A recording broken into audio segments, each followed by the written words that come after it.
Hey guys, welcome back to yet another interesting video of How Logical, and in this video I'm going to show you how to delete your Agoda account. So without any further ado, let's dive right into this exciting video.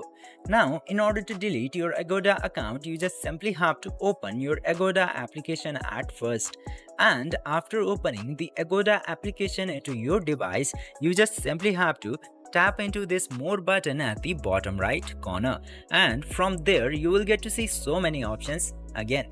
Now, in order to delete, you just simply have to scroll down to all the way bottom, and you will find this delete my account button. Just simply tap into delete my account, and then Agoda will give you some messages and warnings into these paragraphs. You just simply have to read the paragraph carefully, and if you still want to delete your account, just simply tap into this delete my account option. And after doing this, Agoda will ask you for your account password, and after entering the password and sign in, your account will successfully be deleted after the 120 days of the last checkout. I hope this video was helpful for you.